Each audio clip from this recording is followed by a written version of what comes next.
In today's episode, Shelley asks, I understand the general idea behind the analytics maturity model, but how do you advance? Where are the instructions on how to move to higher stages than descriptive analytics?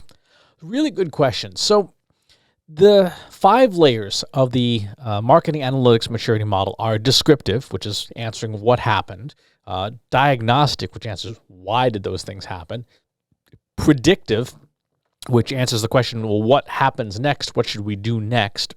What's likely to happen next? Prescriptive, which is what should we do about what we're predicting?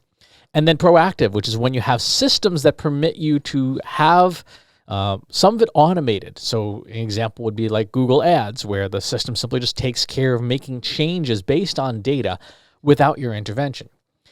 Now, there's no simple pat answer for how you move from one layer to the next. It really is dependent on 3 things. It's dependent on the people you have in your organization, right, and their level of skill. It depends on the processes that you have in place in your organization that codify your analytics practices and how agile those are, how responsive to change those are.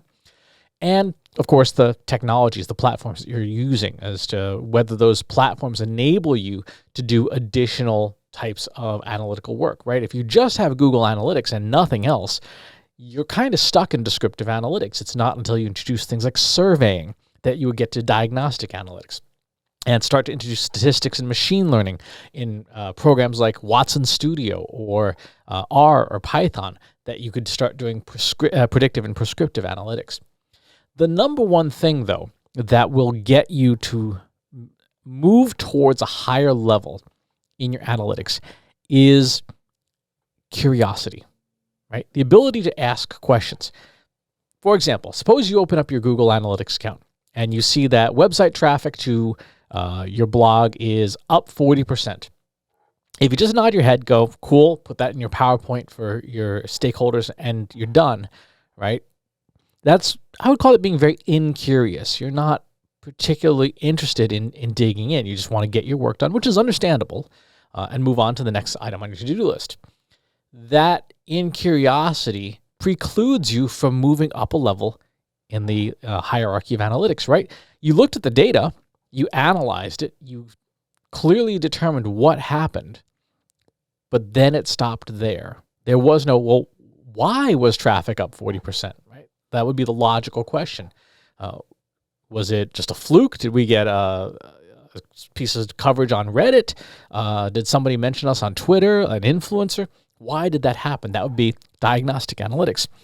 If you, in your analysis, in your diagnostics, understand why it happened, then you can start to say, is this something that is cyclical? Is this seasonal? Is this something that we can explain as a trend? And if so, can we then forecast it happening again?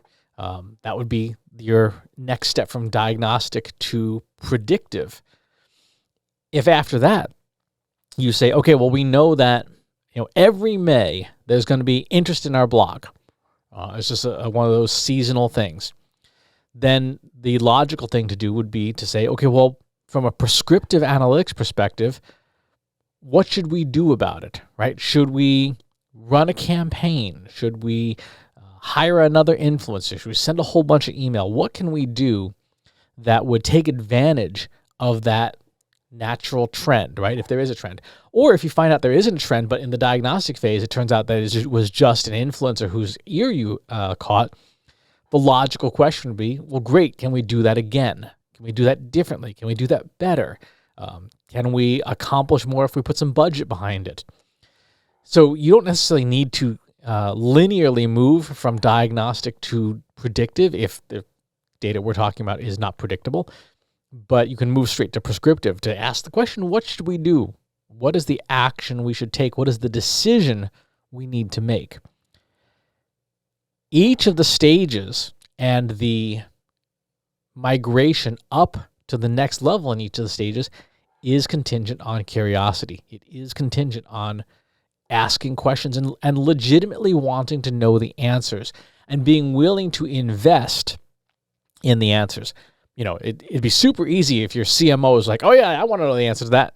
Get it to me for tomorrow. Like, oh no, this is going to require some research and some budget and some people.